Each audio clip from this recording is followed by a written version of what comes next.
दरमियान में कुछ ऐसे राजनीतिक पार्टी पावर में आए वहाँ पर कि जिन लोगों ने काम कुछ किया नहीं जनता के लिए, लेकिन 1 टर्म 2 टर्म 3 टर्म तक राज करते रहे और लिटरली राज किया, न शासन किया न जनता का भला किया। और उनको ये चीज़ बहुत सूट किया कि चलो समाज में पिछड़े समाज को अगले समाज से दूर रखें। जो डाउनफॉल आया इंडस्ट्रीज का वो क्यों आया, उसके पीछे क्या रीज़न था? वो रीज़न यही रहा कि और जब वो आए तो बिहार की बजट क्या थी, बजट का आंकड़ा क्या था, मात्र 22-23 हजार करोड़ पूरे बिहार सरकार की बजट थी। इस साल जो बजट पेश हुई है वो 3 लाख करोड़ की पेश हुई है। कहाँ 22,000 करोड़, कहाँ 3 लाख करोड़। मैं दावा करता हूँ पूरे देश में बिहार के रास्ते, बिहार के हाईवेज और बिहार के ग्रामीण सड़क देश में किसी भी दूसरे राज्य से अच्छे हैं। 8-8 घंटे लगते थे हमको, हम लोग पटना जाते थे प्लेन से, मजाक करते थे कि जेट एयरवेज से उतरेंगे और मनोहर रोडवेज के बस में बैठ जाएंगे। आप पानी में जाते थे, नाव में जाते थे, ट्रैक्टर में जाते थे, गधा पर नहीं बैठना पड़ा, ये गनीमत है। आप लोगों को बाहर से कॉम्प्लिकेटेड लगता है, हम लोग को कहाँ कॉम्प्लिकेटेड लगता है। हम लोग तो समझते हैं यही हो ही रहा है, पूरे देश में यही हो रहा है, तो ठीक है। और अब तो ये जो अलायंस पॉलिटिक्स है इसका तो कोई यही नहीं रहा। अब तो इसके बारे में लोग सवाल करना बंद कर दिया। एक तरफ जेडीयू हो गई, एक तरफ आरजेडी हो गई, एक तरफ प्रशांत किशोर की पार्टी हो गई, एक तरफ बीजेपी इटसेल्फ हो गई और बाकी सारे पार्टीज। तो इतने सारे पार्टीज का जब कॉम्बिनेशन होगा, लोगों के पास ऑप्शन होगा, तो what will be the situation? The situation will be one-sided.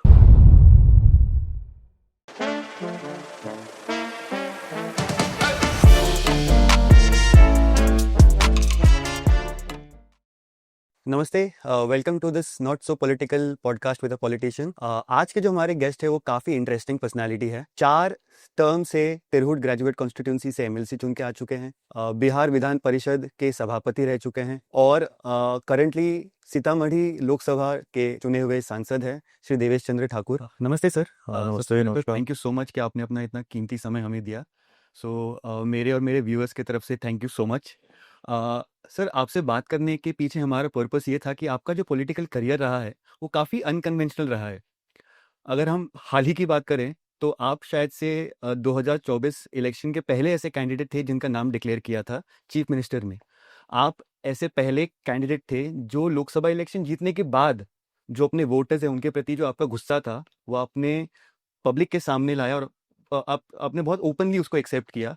तो इसकी वजह से आपका जो पॉलिटिकल करियर है काफ़ी अनकन्वेंशनल बन जाता है। तो ये गुस्सा और ये जो आक्रोश था वो क्यों? क्योंकि ज़्यादातर हमने ये देखा है कि अगर जब पॉलिटिशियंस हार जाते हैं, यदि कोई मेंबर हार जाते हैं तो उसे भी एक पॉजिटिव तरीके से लिया जाता है कि जनता का आदेश है। तो ये क्लियर मैसेज क्यों था? नहीं, थोड़ा फर्क है आपकी बात की में। जी सर। मेरी नाराजगी मेरे सारे वोटरों के खिलाफ नहीं थी। मेरी नाराजगी उन वोटरों के खिलाफ थी जिनके लिए मैं 25 साल से 50 साल तो नहीं, लेकिन 25 साल से 30 साल से मैं काम कर रहा था।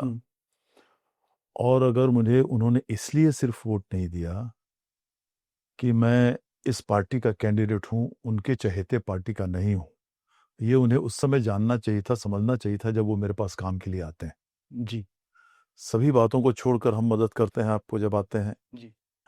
मुझे उम्मीद थी कि जिन लोगों के लिए मैंने लीक से हटकर जो कभी संभव नहीं थे ऐसे असंभव काम किए हैं जिन लोगों के लिए, और बहुत बड़े बड़े काम किए, ऐसे काम किए जो कल्पना नहीं कर सकते थे ये समाज के लोग, उन वैसे काम किया तो स्वाभाविक है नहीं पूरा तो कुछ तो मुझे समर्थन मिलेगा। जी।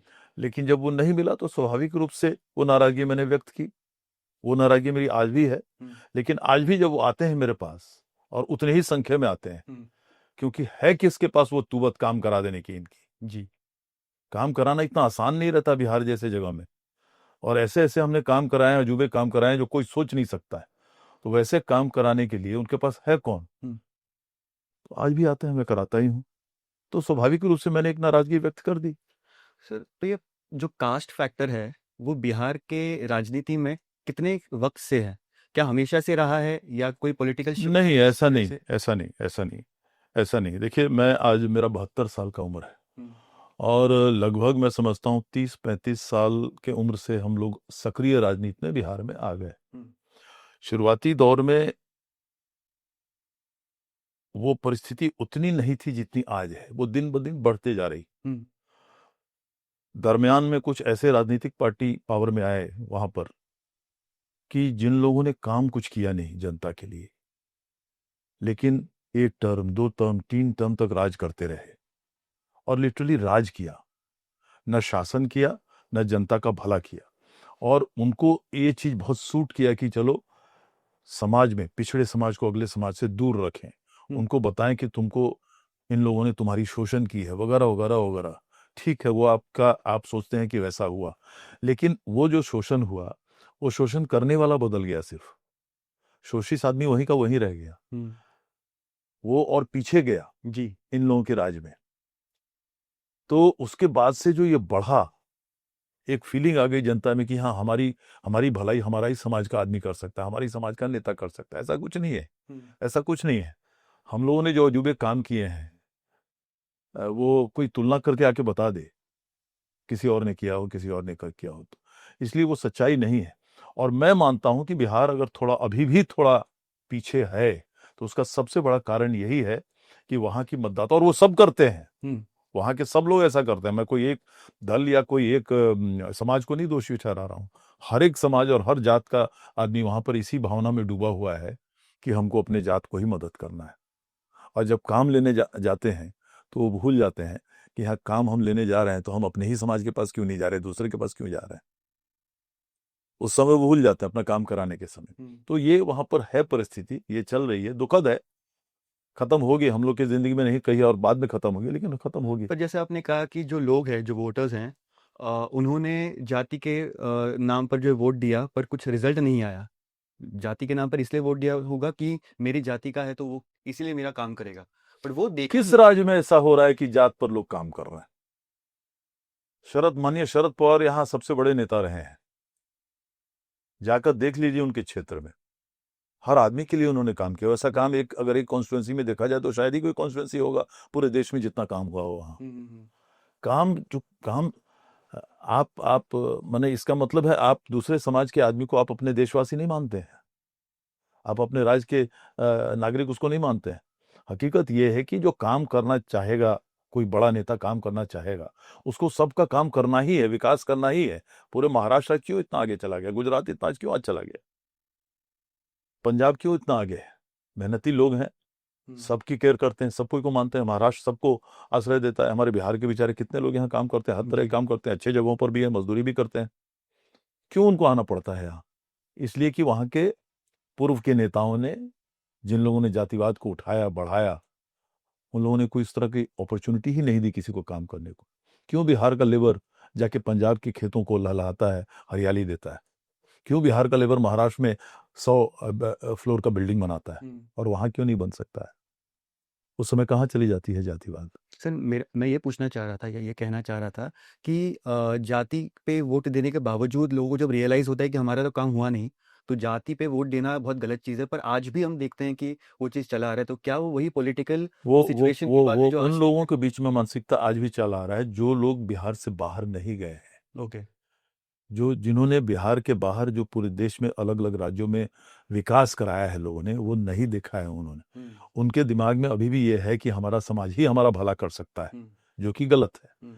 या तो हम और आप महाराष्ट्र में हैं, कहीं कोई दिक्कत है किसी को? कोई दिक्कत नहीं है। मैं वही कहना चाह रहा था कि जो बिहार यूपी से आते हैं यहाँ पे, यहाँ आने के बाद जाति पे वोट नहीं देते, नहीं दे, समझ जाते डेवलपमेंट पे कि वो वोट जरूर डेवलपमेंट पे जी देते हैं, जी। लेकिन वहाँ वही हाल है, इसलिए हम लोग पीछे हैं अभी भी। सर पे जो है वो बहुत बड़ा इल्ज़ाम लगाया गया है इस तरीके के पॉलिटिक्स को बढ़ाने के लिए, तो क्या उन पे सारी जिम्मेदारी देनी चाहिए इस पर्टिकुलर पॉलिटिक्स को बढ़ाने के लिए जहाँ पे जाति पे सबसे ज़्यादा नहीं, क्यों? एक आदमी को कैसे जिम्मेदार हो जाए? करोड़ों की आबादी है बिहार में। ये क्या समझना, ये किसी के समझ में नहीं आती है कि हाँ अच्छा एक बार कोई आदमी गलती कर देगा, एक बार आपको जो आपने नाम लिया कि या कोई भी बड़ा नेता आपको एक बार जो है आपको बरगला देगा, आपका शोषण कर लेगा वो, फिर आप देखते हैं ना कि कुछ काम नहीं हुआ, दोबारा फिर उसी भावना में आप बहते हैं। फिर दोषी कौन है? मैं तो दोषी जनता को ही मानता हूँ, नेता को नहीं मानता हूँ। तो अगर हम पॉलिटिक्स की बात करें तो एक पॉलिटिकल शिफ्ट रहा है जब हम आज से 25-30 साल पहले की पॉलिटिक्स की बात करें और आज की पॉलिटिक्स की बात करें, तो इसमें मेजर डिफरेंस आया है with respect to the kind of people who are coming in politics. जिस तरीके से वोटर्स को अप्रोच किया जा रहा है, और वैसे ही एक लीडर जो बिहार में उभर के आ रहे हैं, वो है जो पार्टी से जो है वो उन्होंने अपनी एक पार्टी बनाई है और वो गांव-गांव जाके लोगों से जुड़ने की कोशिश कर रहे हैं। उनका मैं एक इंटरव्यू देख रहा था, एक इंटरव्यू नहीं, स्पीच था, जहाँ पे उन्होंने ये कहा कि आप जाति देख के वोट दीजिए, पर आप ये ध्यान रखिएगा कि वो आपका काम कर रहा है कि नहीं। तो कहीं न कहीं ये एक डिफरेंट पॉलिटिकल स्ट्रैटेजी होगा, क्योंकि उनको पता है कि पॉलिटिक्स किस तरीके से चलती है बिहार में। और क्या ये सही है कि आप जाति देख के वोट दीजिए, पर वो काम करना चाहिए आपका? नहीं, बिल्कुल नहीं, बिल्कुल नहीं। ये कहना भी गलत है कि जाति देख के वोट दीजिए। उन्हें सीधे कहना चाहिए जो आपका विकास कराता है या करा सकता है, कराने की इच्छा रखता है, कराने की शक्ति रखता है, कराने की तरीका जानता है, उन्हें वोट दीजिए। उसी से आपकी भलाई हो सकती है। जो आपके क्षेत्र में, आपके खेतों में पानी ला सके, आपके बच्चों को अच्छा शिक्षा दे सके, आपको रोजगार दे सके, आपके यहाँ कानून व्यवस्था सुधार सके, ऐसे लोगों को वोट दीजिए। ये आपके और आपके परिवार के भलाई के लिए। उनके जैसे आदमी से ये उम्मीद करना चाहिए, वो पढ़े लिखे आदमी, होशियार आदमी है, उन्हें ये कहना चाहिए। ये कहना कि हाँ जाति को दीजिए, मैं इससे सहमति नहीं रखता। ओके। सर, आपने कहा कि बिहार से लोग जाते हैं पंजाब, बिहार से आते हैं महाराष्ट्र। तो कहीं न कहीं इंडस्ट्रियल डेवलपमेंट है, इसीलिए बाकी स्टेट्स में लोग जाते हैं। और बिहार अपने इंडस्ट्रियल डेवलपमेंट के लिए जाना जाता था। अगर हम शुगर मिल्स की बात करें, अगर हम पेपर मिल्स की बात करें, तो एक वक़्त था जब बिहार इंडस्ट्री के लिए जाना जाता था और सडनली एक डिक्लाइन आने लगा। तो क्या वो डिक्लाइन के पीछे भी एक मेजर पॉलिटिकल पावर था, या कोई पॉलिटिकल पार्टी थी जिसने ये की है, या ये भी एक नहीं, मैं किसी एक आदमी या किसी एक पार्टी को दोष नहीं दूंगा, क्योंकि वो एक बार आपको बेवकूफ बनेगा, दूसरी बार आप खुद बनते हैं। वो तो आप खुद डिक्लाइन बनते हैं, बार बार खुद बनते हैं, तो अब आप, मैं जनता को क्यों नहीं दोषी मानूंगा? मैं नेता को ही हमेशा दोषी क्यों मानूं? वो एक बार आपको बनाएगा ना, आपको एक बार बेवकूफ बनाएगा। अगले बार तो you have the choice, you have the freedom to vote for anyone you want, you have the freedom to bring anyone to power. Yes.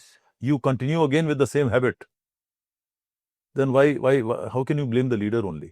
I don't subscribe to this. वो जो डाउनफॉल आया इंडस्ट्रीज का, वो क्यों आया, उसके पीछे क्या रीजन था? वो रीजन यही रहा कि जब ये शुरुआती ये दौर, जिस पार्टी के हम लोग जिक्र कर रहे हैं, जिस नेता का जिक्र कर रहे हैं, खाली उनका देन नहीं, उससे पहले से ही शुरू हो गया था। उन्होंने इसको चरम सीमा पर पहुंचा दिया, ये बात अलग है, लेकिन उससे पहले ही ये शुरू हो चुका था। अब जानिए कि आजादी के बाद Bihar was the second best administered state in the country. Number one was UP, the second was Bihar.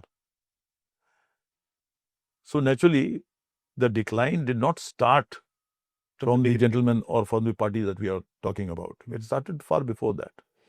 And everyone started exploiting this feeling there that हम आपके सबसे करीबी हैं, वो थोड़ी आपसे करीबी होगा, हम और आप एक ही गांव के हैं, हमारा आपका बेटी रोटी का संबंध है। इस तरह से करना शुरू किया। लोगों ने सोचा चलो ठीक है, तो वो जो ट्राइबल फीलिंग आ जाती है कि ये हमारा आदमी है, तो उस तरह से लोगों ने इसमें थोड़ा सिक्योरिटी भी देखा। इस तरह भी बात होने लगी, वायलेंस जब बढ़ने लगी वहाँ, तो ये भी देखा कि हाँ हमारे समाज का आदमी है, हमको प्रोटेक्ट करेगा। तो ये बहुत सारे कारण हैं इसमें, लेकिन कुछ लोगों ने ज़्यादा एक्सप्लॉइट किया, लेकिन कारण कोई अकेले वही कारण है ऐसा नहीं। सर, जब हम बिहार पॉलिटिक्स की बात करते हैं ना, तो जब राबड़ी देवी चीफ मिनिस्टर बनी, उसको पूरे दुनिया ने, पूरे देश ने ही नहीं, पूरी दुनिया ने एक अजूबे के तौर पे देखा। क्योंकि एक बहुत ही एक a person who does not who didn't have a political knowledge, ज़्यादा उनका पॉलिटिकल बैकग्राउंड नहीं था। हालाँकि बाद में उन्होंने पॉलिटिक्स के बारे में सीखा, समझा, पर उस वक़्त जब उनको चीफ मिनिस्टर बनाया गया, तब उस वक़्त उनके पास ज़्यादा नॉलेज नहीं था। तो आप उस पर्टिकुलर सिचुएशन को कैसे देखते हैं? वो तो ये उसी का मैनिफेस्टेशन है, ये उसी बात, उसी परिस्थिति को चरम सीमा पर पहुंचाने तक की बात आप कर रहे हैं। क्योंकि वही हुआ फिर वही, ये ठीक है, कोई बात नहीं है, हमारे समाज की हैं, हमारे पिछड़े समाज को प्रतिनिधित्व करती हैं, वगैरह वगैरह वगैरह। लोगों ने इससे ऊपर देखा ही नहीं कि सत्ता हमारे ही हाथ में रहना चाहिए, इससे हम सुरक्षित महसूस होंगे, हम सुरक्षित रहेंगे, वगैरह वगैरह, इसलिए वो किया गया। और को फिर भी वहां की जनता ने तो इसी चीज को एक्सेप्ट किया, जनता ने इसके बावजूद पूरे पार्टी को जिताया। तो वही तो मैं कह रहा हूँ कि इतना ज्यादा वो वहां बिहार में फैल चुका है और आदमी के जहन में जा चुका है ये बात कि हमारी सुरक्षा हमारी पार्टी ही कर सकती है। हकीकत तो यह है नहीं। ओके। सर, जब नीतीश कुमार की बात आती है तो उनको एक स्टार चीफ मिनिस्टर की तरह देखा जाता है, और उनके जो सारे इलेक्शंस के वक्त जो मुद्दे रहे हैं वो काफ़ी यूनिक रहे हैं, और उनके बेसिस पे उनको लोगों ने बहुत सारा वोट भी दिया है। जंगल राज की बात करें, उसके बाद सुशासन बाबू की बात करें, उसके बाद शराबबंदी की बात करें, तो ये सारे मास्टर स्ट्रोक रहे हैं जहाँ पे उन्होंने लोगों तक अपनी बात पहुँचाई और उनका विश्वास जीता है। तो इस पर्टिकुलर इलेक्शन में जो कुछ ही महीनों में होने वाले हैं, उस वक्त उसमें कौन सा बड़ा मुद्दा होने वाला है जिसके बेसिस पे नीतीश जी अपना इलेक्शन लड़ेंगे? And not only Nitish ji but the whole party. नहीं, देखिए, नीतीश जी एक, जो हम लोग अपने यहाँ भाषा एक यूज करते हैं, एक लीक से हटकर पॉलिटिशियन है। हम्म। वो पूरे लॉट से अलग है, क्योंकि अब उन्हें 20 साल हो गए, हम्म।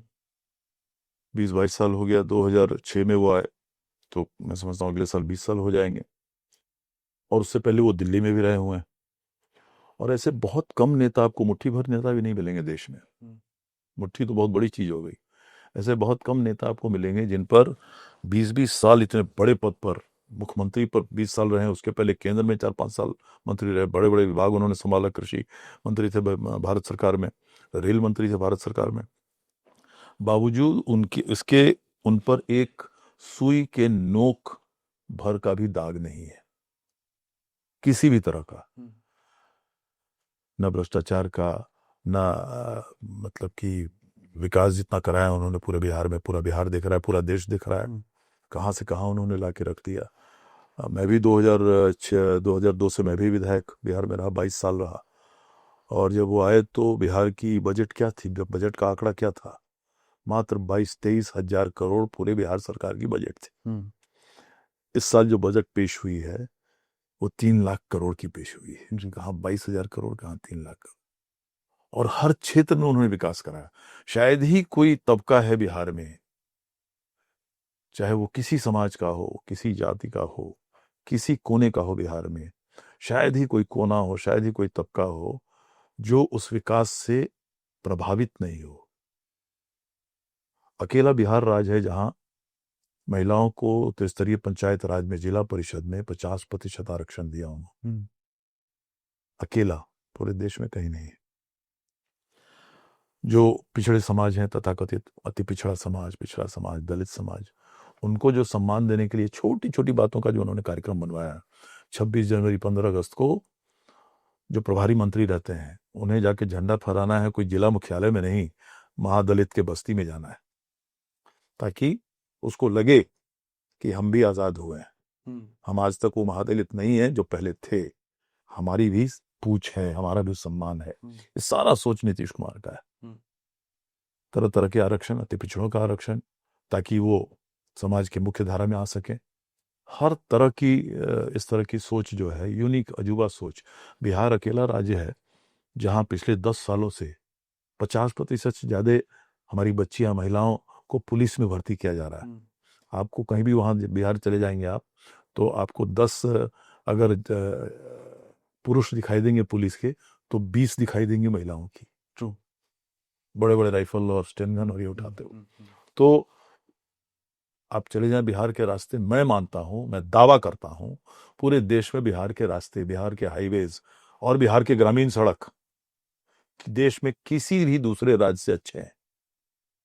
8-8 घंटे लगते थे हमको, हम लोग पटना जाते थे प्लेन से, मजाक करते थे कि जेट एयरवेज से उतरेंगे और मनोवर रोडवेज के बस में बैठ जाएंगे, है ना। यहाँ से पटना 2 घंटा लगता था, और पटना से सीतामढ़ी 8 घंटे लगते थे। और वो 8 घंटे टॉर्चर होता था। आप पानी में जाते थे, नाव में जाते थे, ट्रैक्टर में जाते थे, गधा पर नहीं बैठना पड़ा, ये गनीमत है, हकीकत है। इस तरह से आज हम 2.5 घंटे में पहुंच जाते हैं जी। पहले कोई शाम के वक्त जाना नहीं चाहता था घर से बाहर, लोग रोकते थे कि कहाँ जा रहे हो, शाम हो गया है, परिवार के साथ जा रहे हो। आज रात के 11 बजे निकलते हैं परिवार के साथ, तो किसी को कोई डर नहीं लगता, कोई आपको रोकता नहीं। ये सब नीतीश कुमार का काम है। कृषि रोड मैप अलग बनाए हमारे यहाँ। जब नीतीश जी आए, तो आप जानिए कि पूरे बिहार में स्कूली बच्चियां जो है, वो 5 लाख बच्चियां जाती थी स्कूल में। पूरे बिहार में 5 लाख बच्चियां, यही आंकड़ा था। और उन्होंने पॉलिसी लाया कि साहब, हम बच्चों को यूनिफॉर्म देंगे फ्री, बच्चियों को यूनिफॉर्म पहनाएंगे, जूता पहनाएंगे, साइकिल देंगे जिस पर जाएंगे वो। 2 साल में 5 लाख से 75 लाख बच्चे जाने लगे। तो ये सब जो काम हुआ, ये उनको एक that makes him very unique. And सबसे बड़ी बात, अगेन एब्सोल्युटली स्पॉटलेस, कोई दाग नहीं। सर पर ये सारे जो अचीवमेंट्स हैं उनका जो जिस तरीके से रिजल्ट देखा जाता है वो पिछले इलेक्शंस में हमने देख लिया है, जहाँ पे एजुकेशन को लेके लोगों ने वोट दिया, जहाँ पे जो है वो विमेन एम्पावरमेंट के नाम पे जो है लोगों ने वोट दिया। इस पर्टिकुलर इलेक्शन में क्या उन्हीं सब मुद्दों पे लोग वापस वोट देंगे, या कोई नया मुद्दा होगा देखिए, जिसके बेसिस पे? बिहार में जैसे मैंने कहा कि लॉ एंड ऑर्डर पहली टर्म में जो हुई, अब देखिए ना, पहला 5 साल जो उनको हुआ, तो अनप्रेसिडेंटेड 220 सीट मिले थे जी। बीजेपी और जेडीयू मिला के। तो वो सारी चीज तो अभी भी आदरणीय नीतीश जी के फेवर में है ही, ओके। वो रहेगा ही। ओके। लेकिन बिहार, जो हम लोग पुराने टॉपिक पे आते हैं, जातीय समीकरण को नकारा नहीं जा सकता बिहार में। महाराष्ट्र में वो एक सीमा तक फैक्टर है, किसी दूसरे राज्य में एक सीमा तक फैक्टर है, लेकिन बिहार में that is a major factor, इसमें कोई शक नहीं। तो वो भी अभी मौजूदा फैक्टर जो है, वो मतलब कि ये जो 5 पार्टियां साथ में हैं एनडीए के, आदरणीय नीतीश जी हैं, आदरणीय नरेंद्र मोदी जी हैं, माननीय चिराग पासवान जी हैं, माननीय जीतन राम मांझी जी हैं, माननीय उपेंद्र कुशवाहा जी हैं। ये जो सोशल इंजीनियरिंग जिसको कहा जाता है, achieving your political goal through social engineering, उसमें भी बिहार में अभी जो परिस्थिति है, वो मेरा मानना है कि 65-35 का रेशियो है। ओके। ये परिस्थिति आप याद रखिए, मैं जो बोल रहा हूँ 65-35 का रेशियो है। इसलिए किसी भी कोई इस मुगालते में न रहे कि एनडीए वहां पर किसी भी तरह से कमजोर है या कमजोर साबित होगी, सवाल ये नहीं। सर हम दोनों जो रूलिंग एंड अपोजिशन पार्टी है दोनों की बात करेंगे। अगर हम रूलिंग पार्टी की बात करें तो हमने देखा है कि पिछले इलेक्शन में चिराग पासवान और नीतीश जी के बीच में एक कॉन्फ्लिक्ट था, और वो कॉन्फ्लिक्ट की वजह से जो है कहीं ना कहीं एनडीए को भारी नुकसान का सामना करना पड़ा था इलेक्शन के वक्त। 2024 में जब इलेक्शन हुआ था तो उपेंद्र कुशवाहा जी जब इलेक्शन लड़े थे तो लोकसभा के इलेक्शन में वो तीसरे नंबर पे आए थे। तो क्या इन सब चीज़ों की वजह से कहीं ना कहीं जो मजबूती होती है पार्टी की और संगठन की, वो कहीं ना कहीं कमज़ोर होगी? अभी भी हमने देखा कि जब वफ़ बिल्कुल नीतीश जी ने सपोर्ट किया तो 4 जो मेंबर्स हैं वो पार्टी छोड़ के चले गए। तो क्या उन सब चीज़ों का इम्पैक्ट पड़ने वाला है? बिल्कुल नहीं, कुछ भी नहीं, कुछ भी नहीं। जो छोड़ के चले गए वो वैसे भी हमारे पार्टी को बहुत कुछ करा सकते हैं, ऐसी बात नहीं। ओके, हकीकत यही है। पुरानी बात, इस पर हम लोग ऑलरेडी चर्चा कर चुके हैं इशारों में। वो वोट हमारा पहले भी नहीं था, और अगर कोई उम्मीद करता है कि वो वोट हमको मिलता, तो मैं उससे थोड़ा मैं उस पर इत्तेफाक नहीं रखता। ओके। हाँ, इसलिए उसमें कोई दिक्कत नहीं। लेकिन जैसे मैंने कहा कि अभी, जैसे पिछले बार आपने कहा कि चिराग जी बात अलग थी, उपेंद्र जी का ऐसा हुआ, इस बार मैंने कहा परिस्थिति ऐसी है कि इससे मजबूत कभी कोई कॉम्बिनेशन हो ही नहीं सकता है। ओके। ये परिस्थिति अनप्रेसिडेंटेड, न भूतो न भविष्यते, ये रिजल्ट आएगी इस बार, ये आप देख लेंगे। ओके। सर जैसे मैंने कहा कि हम रूलिंग पार्टी की बात करेंगे और ऑपोजिशन की बात करेंगे। ऑपोजिशन में हम देख रहे हैं कि आरजेडी, कांग्रेस, ये दोनों का एक बहुत ही स्ट्रॉन्ग बॉन्ड बनते जा रहा है, ऐसा उन्होंने कहा है। ऐसे काफ़ी सारे इंटरव्यूज़ में हम देखते हैं कि आरजेडी और कांग्रेस एक साथ काफ़ी सारे रैलियों में देखे जाते हैं। There are internal conflicts but then एक बेस तैयार करने की कोशिश की जा रही है, again on caste based politics. तो उसके साथ-साथ अब प्रशांत किशोर भी आ गए हैं। तो क्या ये इलेक्शन जो है वो टफ कंपटीशन होने वाला है? क्योंकि हम ये चीज़ तो नहीं भूल सकते हैं कि बीजेपी और जेडीयू जो है, उनके बीच में भी पावर के लिए जो एक टसल है, वो हमेशा से रही है, और ये तो नॉर्मल चीज़ है। मतलब एक पॉलिटिक्स का ये हिस्सा होता है जहाँ पे हर कोई चाहता है कि पूर्ण बहुमत हमें मिले या पूरा पावर हमें मिले। तो क्या ये जो मल्टी फेस्ड कंपटीशन है, उसका असर होने वाला है? क्योंकि प्रशांत किशोर मैं तो उनका बार-बार नाम इसलिए ले रहा हूँ क्योंकि वो एक नए पार्टी एक आई हैं जो काफ़ी ज़ोरों-शोरों से अपना प्रचार कर रही हैं और उनके सारे कैंपेन्स चल रहे हैं। बट एक तरफ जेडीयू हो गई, एक तरफ आरजेडी हो गई, एक तरफ प्रशांत किशोर की पार्टी हो गई, एक तरफ बीजेपी इटसेल्फ हो गई और बाकी सारे पार्टीज़। तो इतने सारे पार्टीज़ का जब कॉम्बिनेशन होगा, लोगों के पास ऑप्शन होगा, तो what will be the situation? The situation will be one sided, एक तरफा होगा, हुँ, ऐसा मेरा अनुमान है, ऐसा मेरा असेसमेंट है। भविष्य बताएगा कि मेरा असेसमेंट कितना सही है। तो आप मैं मानता हूं कि एनडीए जो है वो मिनिमम 65% पर रहेगी सक्सेस ओके। पर, मैं मानता हूँ मिनिमम। अन्य प्रशांत किशोर जी बहुत अच्छे लोग हैं, पढ़े लिखे लोग हैं। पॉलिटिकल परिस्थितियां अलग होती है, हुँ, वो कोशिश अच्छा कर रहे हैं, मेहनत कर रहे हैं, अच्छी बात है, कोई दिक्कत नहीं। हुँ, बट अभी आज के दिन में he will always be the choice कि जो हम यहाँ एडजस्टमेंट नहीं हुआ हम तब वहां जाएंगे। ओके। आज भी he is not the first choice hmm, से जैसे कोई आप लड़ना चाहते हैं हुँ, तो आप कोशिश करेंगे पहले एनडीए की तरफ, डिपेंडिंग जी, जी, क्या जी, जी। कास्ट कॉम्बिनेशन से आपका क्लियर। एरिया आता है, क्या हुँ, होता है, हुँ, तो आप कोशिश करेंगे पहले एनडीए की तरफ हुँ, जाने की।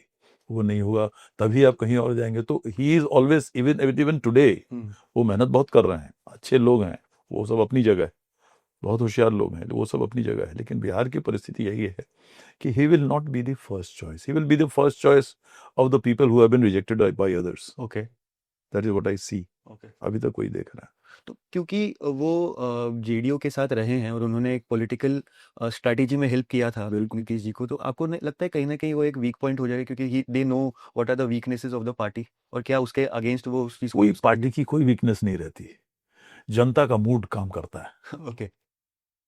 ऐसे ऐसे लोग जीते हैं कि जब आप आश्चर्य करेंगे ये कैसे जीत गया, हुँ, ऐसे ऐसे लोग हारते हैं हुँ, कि आप आश्चर्य करेंगे ये भी हार गया। हुँ, ऐसा कुछ नहीं, कोई वीकनेस वगैरह कुछ नहीं होता है। हुँ, परिस्थिति on that particular day of election, और you should say just prior to the election, जो इलेक्शन समय होता है उस समय क्या परिस्थिति है उसमें।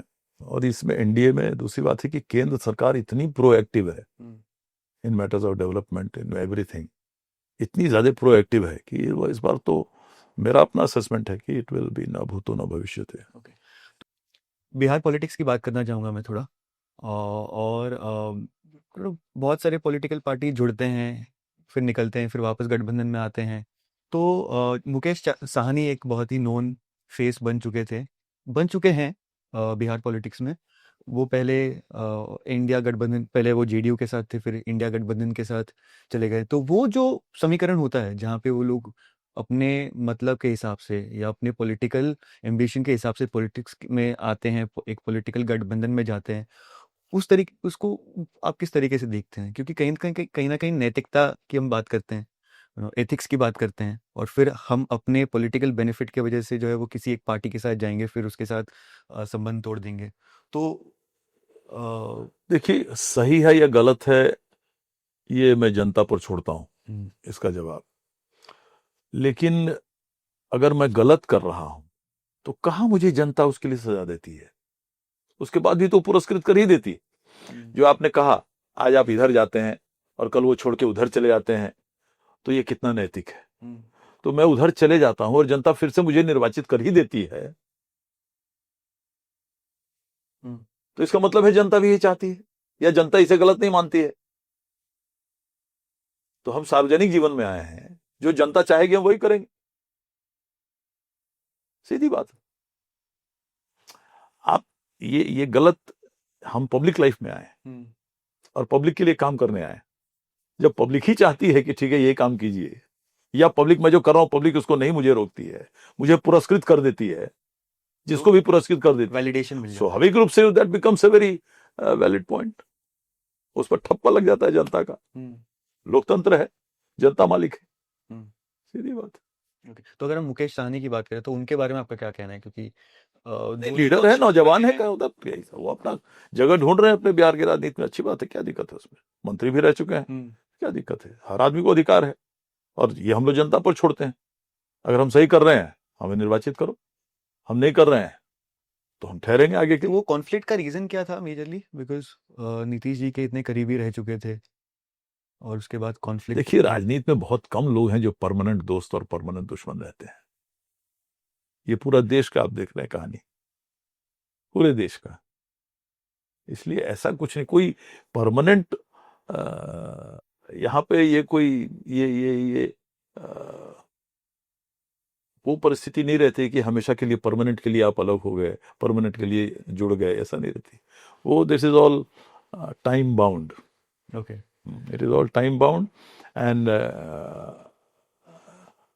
परिस्थितिवश आदमी इधर जाता है, उधर जाता है, इधर जाता है, उधर जाता है। देखते हैं आप क्या होता है। बहुत ही कॉम्प्लिकेटेड सा सिचुएशन हो जाता है क्योंकि आप लोगों को बाहर से कॉम्प्लिकेटेड लगता है, हम लोग को कहाँ कॉम्प्लिकेटेड लगता है। हम लोग तो समझते हैं यही हो ही रहा है, पूरे देश में यही हो रहा है, तो ठीक है। और अब तो ये जो अलायंस पॉलिटिक्स है, इसका तो कोई यही नहीं रहा। अब तो इसके बारे में लोग सवाल करना बंद कर दिया। आप इसको अपॉर्चुनिस्टिक पॉलिटिक्स कहिए या समय के साथ कोई किसी को कुछ कह देता है, कोई कुछ कह देता है, ठीक है, चलिए, अब उसमें क्या है। तो नीतीश जी का जो हेल्थ है वो काफ़ी चर्चा में रहा है, और बिकॉज ऑफ हिस एक्सपीरियंस इतना काम किया उन्होंने देश के लिए, बिहार के लिए, और उसकी वजह से कहीं ना कहीं उनका हेल्थ डिटोरिएट हुआ है, ऐसा हमने मीडिया में देखा भी है। तो क्या आपको लगता है कि नीतीश जी जो है वो रिटायरमेंट लेके किसी नए लीडर को जेडीयू से आगे बढ़ाएं? अभी वैसी परिस्थिति नहीं दिख रही, इस चुनाव तक तो ऐसी परिस्थिति नहीं दिख रही। हेल्थ अगर मैटर ऑफ कंसर्न भी है तो वो कोई प्रशासन को या गवर्नेंस को अफेक्ट नहीं कर रहा है। क्योंकि मैंने आपको ये सवाल इसलिए पूछा, सॉरी मैंने इंटरप्ट किया सर, क्योंकि जब उड़ीसा में इलेक्शन हुआ था तो ऑलमोस्ट सिमिलर मुद्दा था। बीजू पटनायक माने बहुत आगे जा चुके थे, जिस जिस जिस बात की आप संकेत कर रहे हैं, बीजू पटनायक उस दिशा में बहुत आगे जा चुके थे। ओके। वो उस पूरे इसमें थे ही नहीं, कंट्रोल में नहीं थे, और हर तरह से वो समझिए कि एकदम बैकग्राउंड में चले गए थे। नीतीश जी का बिल्कुल वैसा नहीं है। मैंने हेल्थ अगर असर उनको हो भी रहा है तो वो उस तरह से नहीं हो रहा है कि उनके गवर्नेंस को असर करे, प्रशासन को असर करे, या उनके पॉलिटिकल एक्यूमेंट को कम करे, ऐसा कुछ नहीं।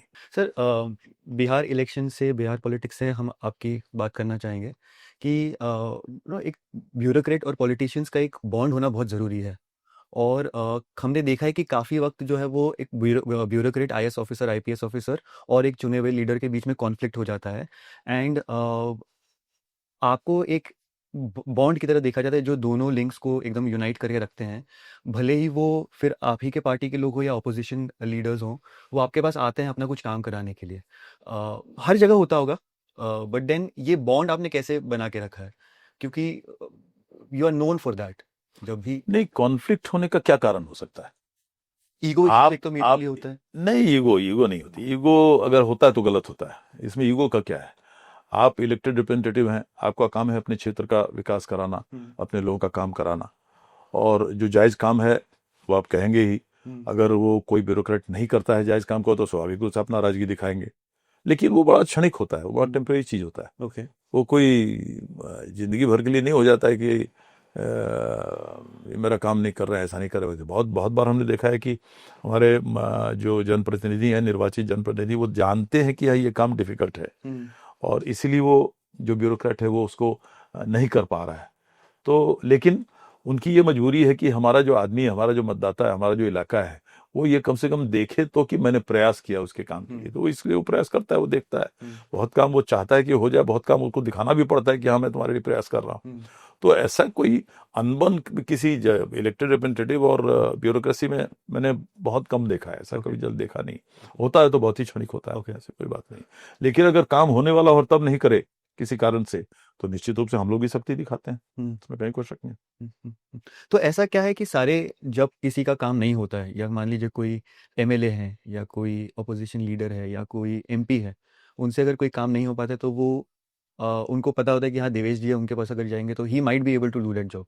तो ऐसा क्या आपने स्ट्रैटेजी बना के रखा है, ऐसा क्या बॉन्ड है जिसकी वजह से आप पे इतना ज्यादा ट्रस्ट है, नॉट ओनली नहीं, जनता एक बट फेथ ऑल्सो हो जाती है। पॉलिटिशियंस? देखिए, एक आप आज जानिए, मैं 2002 में पहली बार विधायक बना, लगातार 22 साल विधायक रहा, मंत्री रहा बिहार सरकार में, सभापति बना, और वो भी मैं स्नातक क्षेत्र से, ग्रेजुएट कॉन्स्टिट्यूंसी से था।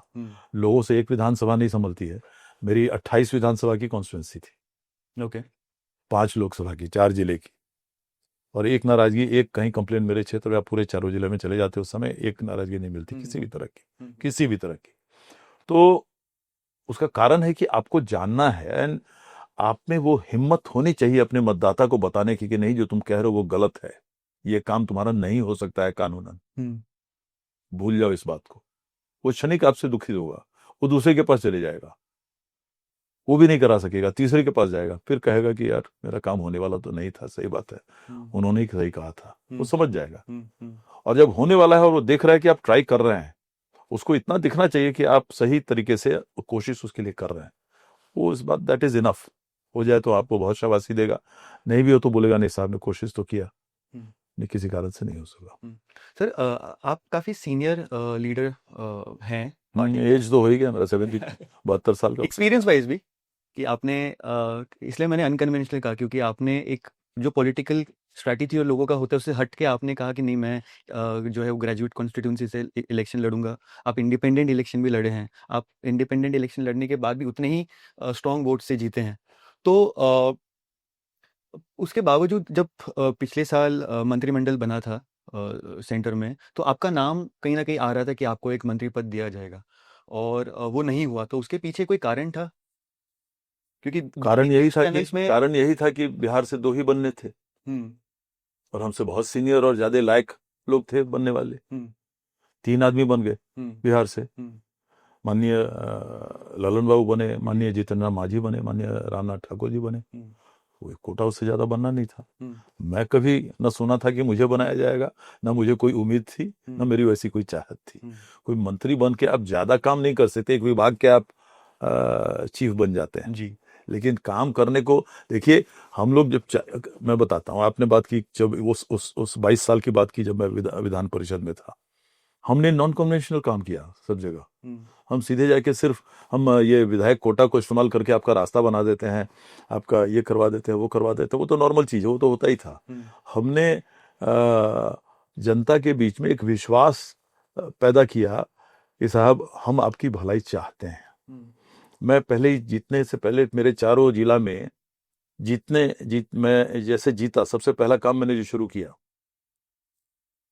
मैंने अपने चारों जिला में जितने ऐसे स्वतंत्रता संग्राम के सेनानी थे जिन्होंने शहादत दी अपने प्राणों की इंडिपेंडेंस की लड़ाई में, उन सभी की प्रतिमा उनके गांव में जाकर मैंने लगवाया।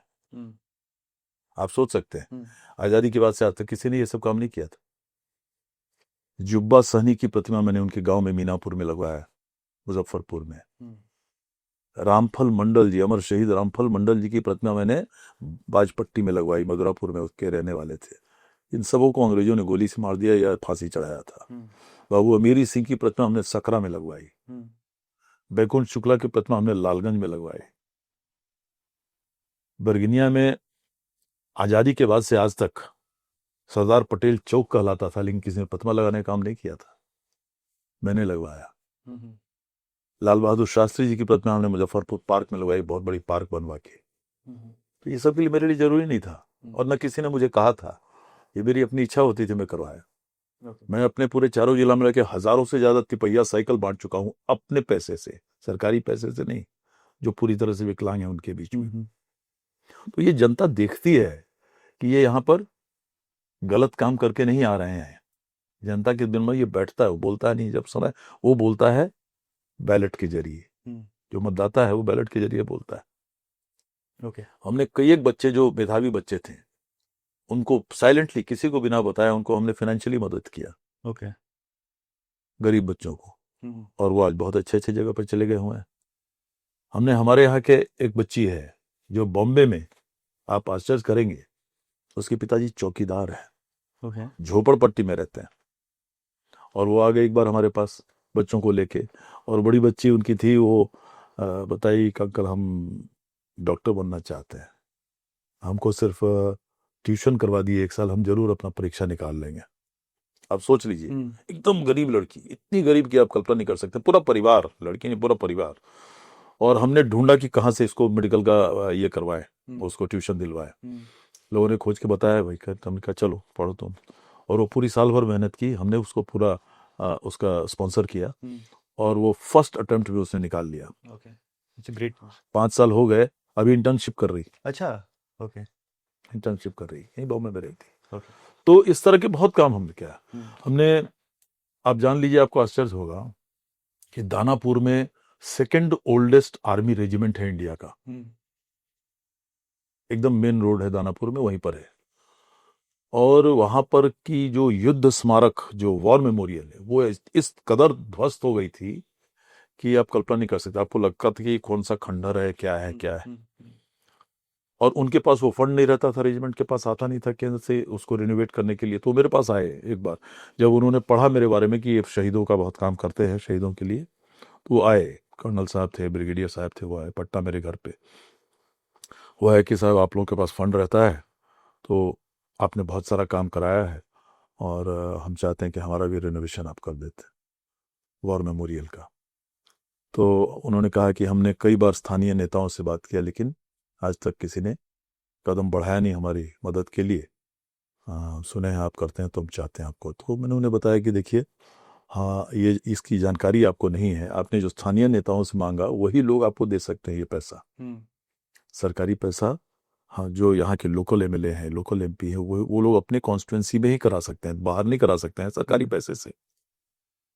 तो ये उनको पता नहीं था बेचारे, इसलिए वो मेरे पास आए। तो कहे, सॉरी सर, ये तो हम लोगों नहीं पता था, आप तो नॉर्थ बिहार के हैं, ये तो यहाँ नहीं कर सकते वगैरह वगैरह, चले गए।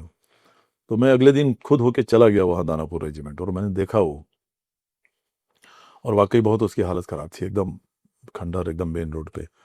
तो हमने सोचा कि इसको हम कराते हैं, और मैं गया उनके यहाँ, मैंने पूछा कि क्या बजट वगैरह है। तो उन्होंने बताया कि 15-16 लाख रुपया है उसका। ये बात कर रहा हूँ मैं आपको 2004 या 5 की, नहीं 5-6 की, 5-6 की। 16 लाख रुपया उनका एस्टिमेट था। तो मैं अपना चेकबुक ले ही गया था, मैं तुरंत 5 लाख रुपया पहला इंस्टॉलमेंट, मैंने कहा काम आप शुरू कीजिए कल से। और आर्मी का काम था, आप जानते हैं, साल भर में 16 लाख रुपए लगे उस समय, 5-6 मेरे जेब के। लेकिन मैंने दिया, और आप जाके देखिए, आपको मन खुश हो जाएगा, इतना बढ़िया। और फिर माननीय मुख्यमंत्री को ले जाके इनॉग्रेट करवाया मैंने। ओके। माननीय मुख्यमंत्री, बहुत बड़ा फंक्शन हुआ, आर्मी वालों का जानते ही, तो वो मैंने करवाया। तो ये सब जब जनता देखती है, तो समझती है कि इनका पर्पस, इस क्षेत्र में आने का पर्पस वैसा नहीं है जो दूसरे लोगों का, कुछ दूसरे लोगों का होता है। इनका पर्पस है कि हाँ देखे, कुछ तो कुछ हम काम कर सके। तो वो उसी तरह से जनता जो है, उसी तरह से रिस्पॉन्ड करती है। हमारी एक किताब है, पता नहीं उसकी यहाँ पर कॉपी है कि नहीं, ये आपके पास पहुंची है कि नहीं, उसमें ये सब अजूबे काम का है। मैंने एक बार टीवी पर देखा, बैठे हुए पटना के आवास पर कलेक्टर साहब बोल रहे थे कि ऐसे ऐसे ये बच्ची है, झोपड़ी में रहती है, इसके पिताजी बुक बाइंडर है। ओके। हाँ। और वो राइफल शूटिंग में इतनी वो कमाल कर रही थी कि वो कलेक्टर साहब कह रहे थे कि इसको अगर अच्छा राइफल मिल जाए, कोई विदेशी राइफल मिल जाए, तो ये बिहार का नाम रोशन करेगी देश भर। तो हमने कलेक्टर से बात किया उसी समय, फोन लगा के कि ऐसे ऐसे मैं विधायक बोल रहा हूँ, मैं आपके क्षेत्र का तो नहीं हूँ, लेकिन आपका देखा हूँ उस बच्ची का, बताइए जरा। तो उन्होंने कहा, हाँ सर, वो बहुत अच्छी शूटर है, बहुत तेज शूटर है, और वो निशानेबाजी में इतना अच्छा कर रही कि सभी जीत रही है। लेकिन ये बात है कि सरकार के पास ऐसा कोई पॉलिसी अभी नहीं हुआ है कि इसको कुछ दे सकें। अगर वो मिल जाए उसको तो बहुत मदद हो। मैंने कहा, उसको ऐसा कीजिए, आप 1-2 दिन में मेरे पास भेज दीजिए पटना, उसके माँ बाप के साथ, मैं देखता हूँ क्या कर सकता हूँ। वो आई तो मैंने देखे उसके कागजात, तो मुझे हुआ कि उसको मदद करनी चाहिए। और मैंने सबसे पहले उसका इंपोर्ट लाइसेंस करवाया पटना रिजर्व बैंक में। तब मैं, आमिर सुबहानी साहब होम कमिश्नर थे, उनका ऑल इंडिया लाइसेंस करवाया, और तब मैंने उसको 2.5 लाख रुपया भरा उसका बैंक में, और जर्मनी से उसकी राइफल इंपोर्ट हुई, और ऑल इंडिया में वो टॉप करके आई। On the basis of that she has got a job in the government of Bihar, permanent job, और गवर्नमेंट जॉब कर रही। ऐसे कितने बच्चे हैं, वो सब उस किताब में फोटो के साथ मेरे तस्वीर में लगा हुआ है। सर, तो ये तो आपने कहा कि कैसे लोगों की मदद की है आपने, और बट आई एम श्योर, क्योंकि हम बिहार से हैं, तो बहुत अजीबो गरीब काम के लिए भी लोग आपके पास आते होंगे। तो ऐसे कोई किस्से आपको पता है जहाँ पे बहुत ही अजीब सा काम कोई लेके आया हो, विच इज आपको, ये भी आप भी शौक है? हाँ हाँ, बिल्कुल बिल्कुल, आप कहें तो हंसते रह जाएंगे शाम तक। तो अगर आप एक सज्जन आए मेरे पास हाँ। कि सरकार, एक चिट्ठी दे दीजिए ना, एम्स में जाना है दिल्ली। हाँ। हमने क्या क्या क्या, कौन बीमार है घर में? तो ना, बीमार कहाँ है कोई, खाली आप चिट्ठी दे दीजिए, हमारा काम हो जाए। हमने, क्या काम क्या है ये तो बताओ। कहा, सर हमारे बच्चे को एडमिशन करवाना है एम्स के मेडिकल कॉलेज में, हाँ। एक चिट्ठी दे दीजिए, हमारे लड़के का एडमिशन हो तो जाए, चिट्ठी के बेसिस पे एडमिशन करवा हो जाएगा। ओके। कहा भैया प्रधानमंत्री भी तुमको चिट्ठी दे देंगे तो नहीं, उसका परीक्षा होता है। क्या बात करते हैं। ओ ओके, तो एग्जाम नहीं देना, नहीं नहीं, एग्जाम नहीं देना था। चिट्ठी के बेसिस। अरे एग्जाम नहीं देना है बच्चों को, वो एग्जाम नहीं दिलाना चाह रहे थे, हाँ। सीधे दे दीजिए चिट्ठी। ये कल्पना अपने यहाँ के लोगों को ये है कि कोई कुछ भी करा सकता है, कि समय था कोई कुछ भी करा ले सकता है, तो ये अवधारणा किसी की बन जाती है। तो हमारे इर्द गिर्द बहुत सारे लोग थे, पर आधा घंटा तक हंसते रहे। हाँ, ये तो बहुत सोच लीजिए, अभी आपको हाइट बता रहे, इस तरह से होता है। क्योंकि वो था क्या कि हम, इसलिए कि महाराष्ट्र का बैकग्राउंड है, उसका कारण ये था, मैं बेचारे को, गरीब आदमी को क्या समझे वो उसका कारण ये था कि हर साल, इसलिए कि यहाँ से पढ़ा लिखा तो हमारे समय के लोग यहाँ पर आगे बहुत बढ़े, विधायक बने, मंत्री बने, सांसद बने, सब कुछ बने। तो फिर वहां जाके लोग अपने बच्चों के एडमिशन के लिए हमारे पास आते थे। तो यहाँ पर वो जो सिस्टम है, private medical colleges, private engineering colleges, private MBA colleges बहुत सारे हैं, तो उसमें एग्जाम दें और फिर नहीं पास हो तो मैनेजमेंट कोटा, थोड़ा मार्क्स अच्छा रहे तो मैनेजमेंट कोटा से रिकमेंडेशन हो जाता है। तो उसमें मैंने सैकड़ों के हजारों लोगों को एडमिशन करवाया हुआ है, हजारों। बॉम्बे में, बॉम्बे से ज्यादा पूना में, और दूसरी जगहों में भी, नागपुर में, सांगली में, कई जगहों में, मेडिकल कॉलेज में, इंजीनियरिंग में वगैरह। तो ये बात फैल जाती है कि हाँ साहब, एडमिशन कराना है इंजीनियरिंग तो देवेश रावल के पास चले जाइए, मेडिकल में कराना है तो वो करा देंगे, एमबीए कराना है तो वो करा देंगे। तो ये जो फैलती है, तो ये बात किस तरह से होता है ये लोग सोचते नहीं है। फिर कोई आदमी जिसको नहीं जानकारी, वो आके कहता है हमको चिट्ठी दे दीजिए, हमको एम्स में एडमिशन मेरे बच्चे का हो जाएगा। तो ये सब होता है, ये सब मतलब एक्सपीरियंस है लाइफ में, ये सब सुनने का, देखने का मौका मिला है।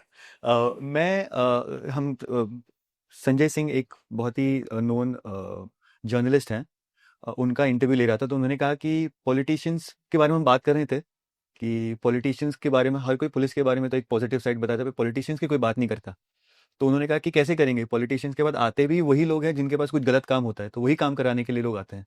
ज़्यादातर जो उनके पास आते हैं लोग, कुछ ना कुछ गलत काम के लिए ही आते हैं। तो क्या आपके साथ भी वैसा कभी एक्सपीरियंस रहा है जहाँ पे? नहीं नहीं, ऐसा नहीं, ऐसा नहीं। बहुत लोग आते हैं गलत काम करने के लिए, जब आपकी रेपुटेशन बन जाती। अब हम लोग 2002 में पहली बार विधायक बने, उससे 10 साल पहले से सार्वजनिक जीवन में वहां पर काम कर रहे थे बिहार में। तो 90 से काम कर रहे थे समझिए, तो 90 से अभी तक हो गए आपको कितने, 35 साल हो गए। तो आपकी एक रेपुटेशन बन जाती है, आपकी एक रेपुटेशन बन जाती है। मेरी वो रेपुटेशन नहीं है कि मैं गलत काम कराता हूँ, रादर मेरी ये रेपुटेशन है कि मुंह पे बता देते हैं कि तुम्हारा काम ये होने वाला नहीं है, मुझसे नहीं होगा। अगर होने वाला हो तो तुरंत कोशिश कर देते हैं, चाहे कोई हो, किसी समाज का आदमी हो, किसी पार्टी का आदमी, किसी का मेरे यहाँ का है, तो हम लोग करवाते हैं, किसी भी तरह का काम हो। लेकिन जो नहीं होने वाला काम है, गैर कानूनी काम है, कोई किसी भी तरह की गलत काम हो, जुबान पे, मुंह पे मुझे एक सेकंड नहीं लगता बताने में, नहीं भैया ये नहीं हो सकता है। बहुत लोग नहीं जानते, बहुत लोग सोचते हैं नहीं ये बोल देंगे तो हो ही जाएगा, लेकिन मैं बता देता हूँ मेरे बोलने पर भी नहीं होगा, इसलिए मैं नहीं बोलूंगा, मैं जानता हूँ नहीं होगा। तो वो क्षणिक कुछ समय के लिए थोड़ा दुखी हो जाते हैं, हो सकता है नाराज भी हो जाते हैं। देखिए मैं इनके पास गया, इन्होंने कोशिश भी नहीं किया। जब पूरी बाजार घूम के आ जाते हैं और लोगों के पास घूम के आ जाते हैं, फिर आके बोलते हैं कि सर आप ही ने सही कहा था, मेरा काम होने वाला नहीं था, समझ जाता। ओके सर, आपने आर्मी के बारे में बात की और आपका जो लगाव और आपका जो रिस्पेक्ट है टुवर्ड्स द इंडियन आर्मी, वो बहुत क्लियरली दिखता है। ऑपरेशन सिंदूर जो हुआ था उसमें भी आपने जो है अपने फंड से, जो है वो पीएम फंड में आपने करीब 15 लाख रुपए फर्स्ट ईयर का पूरा सैलरी दे फर्स्ट ईयर दिया, का पूरा पूरा सैलरी संजोग से सब पूरा फर्स्ट ईयर कंप्लीट हो ही रहा है। जी हाँ। तो ऑपरेशन सिंदूर को लेके काफ़ी सारे लोगों के मन में गुस्सा था और बहुत बहुत ज़्यादा एक जोश देखा गया था। मैं एक आम नागरिक की तरह इस पे आपसे एक सवाल करना चाहता हूँ, क्योंकि आप मेंबर ऑफ पार्लियामेंट हैं, आपको पता है किस तरीके से ये पूरा सिस्टम चलता है। क्या हमारे पास एक अच्छा अपॉर्चुनिटी था जहाँ पे हम पाकिस्तान पे अटैक करके जो है वो एक पोजीशन क्रिएट कर सकते थे, जहाँ पे हमने जो जो अब तक उन्होंने किया उसका बदला ले सके, और क्या इस अपॉर्चुनिटी को हमने मिस कर दिया? क्योंकि हमेशा एक वॉर लाइक सिचुएशन क्रिएट हो गया, पर जब सीज फायर अग्रीमेंट। देखिए ये भावना जो आपने कहा और आम जनता के मन में भी होती है, क्यों होती है? क्योंकि निहत्थे बेचारे टूरिस्ट लोगों को मारा जी टेररिस्ट लोगों ने, तो स्वाभाविक है कि 26 लोग मरे तो हम चाहते हैं कि 250 आदमी मारे जाते, वो स्वाभाविक है। लेकिन सरकार की ये जो काम हुई कि हाँ चलो एक बार जाके हमने एक बतौर वार्निंग, चेतावनी देकर हम आ गए, ध्वस्त किए उनके कई एक टेररिस्ट कैंप हो या मिलिट्री कैंप हो या जो करके आ गए। तो ये इमीडिएट रिस्पांस देने का पर्पस ही यही था कि खबरदार, ये हम बर्दाश्त करने वाले नहीं है। ये लिमिटेड टारगेट ही लिमिटेड था।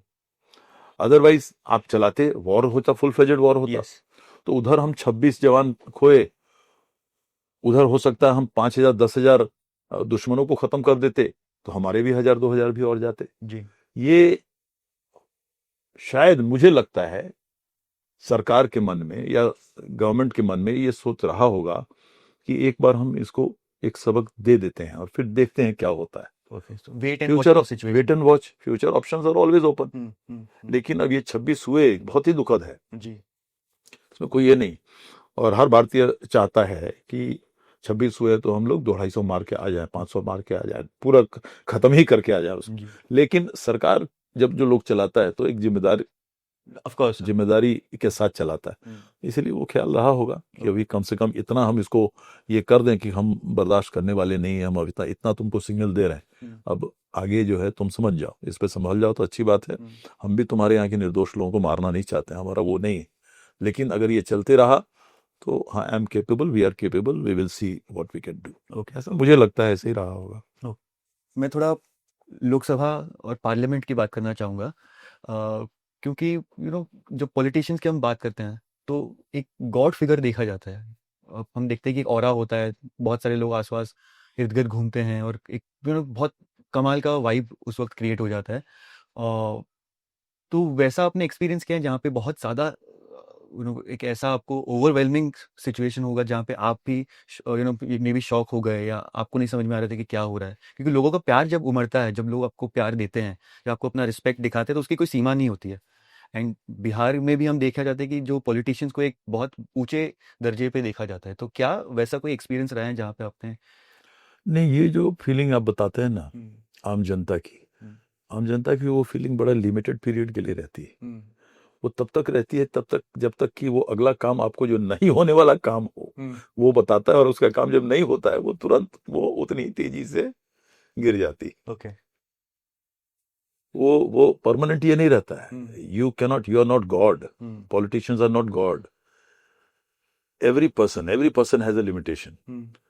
और आम जनता अभी तक कहीं कहीं पूरी तरह से ट्रेंड नहीं है कि क्या सीमाएं हैं राजनेता की, उनके लीडरों की, ये सबको इसकी जानकारी नहीं है।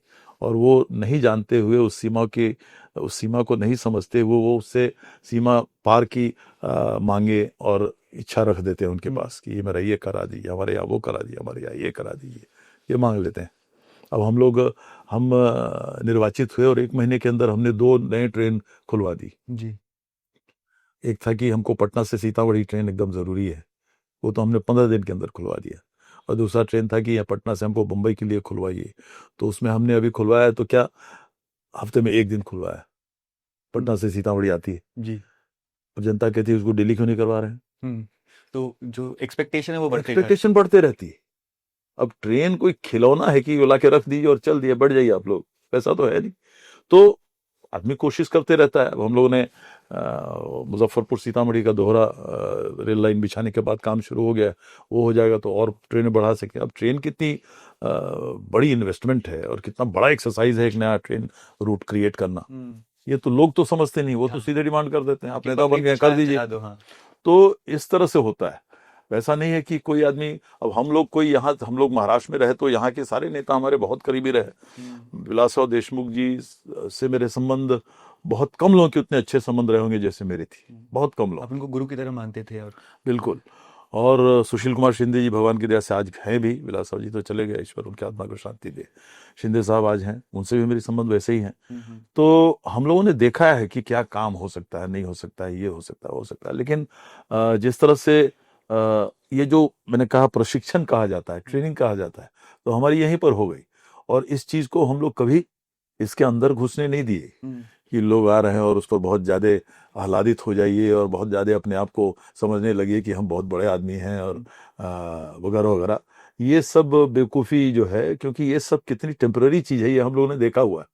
वही जनता जो आज आपको भगवान मानती है, परसों आपके पीठ के पीछे इससे बड़ा शैतान कोई देखा ही नहीं, मैंने ऐसा कहेगा वो। तो वो इस पर बहुत ज्यादा आह्लादित होने की जरूरत नहीं रहती है। जब आप पार्लियामेंट में जाते हैं ना, मुझे हमेशा ऐसे ये फैसिनेशन है, एक सवाल रहा है कि आप अपने पॉलिटिशियंस के साथ जब आप पार्लियामेंट में मिलते हैं, आप कैमरा पे थे, आप किसी डिबेट पे थे और आप लोग ऑपोजिशन पार्टी से हो तो एक दूसरे के खिलाफ बोल रहे हैं, और सडनली नेक्स्ट डे आप पार्लियामेंट में जाके उनसे मिलते हैं, तो उस वक्त का सिचुएशन कैसा होता है?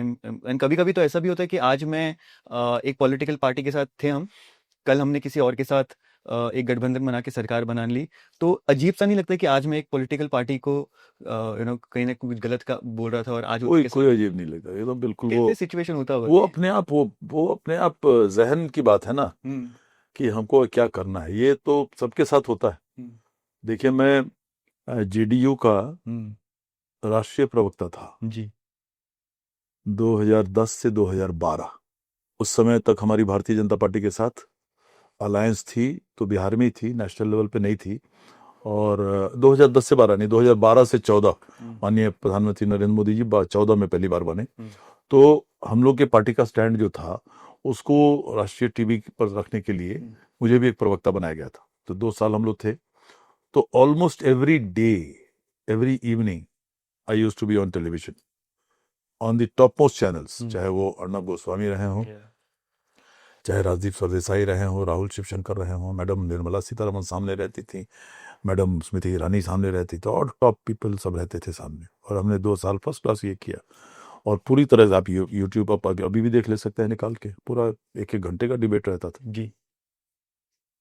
लेकिन जब पर्सनल लेवल पे होता है तब उसमें कहीं पर्सनल कोई मैं अपनी पार्टी की बात रख रहा हूँ, ये आदमी मेरा दुश्मन तो है नहीं। तो हम वैसे ही हाथ मिलाते हैं, वैसे ही प्रणाम करते हैं, नमस्कार करते हैं, चाय कॉफी साथ में पीते हैं। ये कोई चाइना और कोई विदेश से आया हुआ आदमी तो है नहीं, कोई पाकिस्तान का आदमी तो है नहीं। Everyone has to. और वही बात फिर, आज हम यहाँ हैं, कल तुम वहां हो, कल हो सकता है तुम मेरे तरफ आ जाओ। इसलिए वो कोई ना परमानेंट दोस्ती होती, ना परमानेंट दुश्मनी होती। एक इंटरव्यू में सुन रहा था जहाँ पे आपने कहा कि राजनीति संभावना का खेल है, तो जब गेम संभावना ऑफ का खेल पॉसिबिलिटी, है तो वो एक ओपन माइंड बना के ओपन माइंड बना के ही चलना है आपको। ये बिल्कुल, ये जैसे आप अधिवक्ता है, आज अपने अपने क्लाइंट का केस लिया,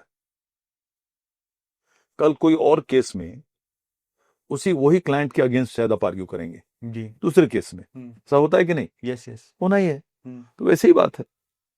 ओके। तो ये सर पार्लियामेंट का माहौल कैसे होता है? आई मीन हमेशा पॉलिटिशियन को एक सीरियस तरीके से देखा गया है, तो नहीं, बहुत अंदर में बहुत चिल बहुत कैसे बहुत करते हैं? ह्यूमर होता है, बहुत ह्यूमर होता है। जो जो जिसको अपना बात रखना हो, बहुत हाई टेम्पर के साथ भी बहुत लोग अपनी बात रखते हैं, लेकिन जहां वो खत्म हुआ पार्लियामेंट, बाहर हॉल के, पार्लियामेंट हॉल से बाहर आएंगे कि आप कभी सब एक दूसरे के साथ मिलाएंगे, सब हो जाए।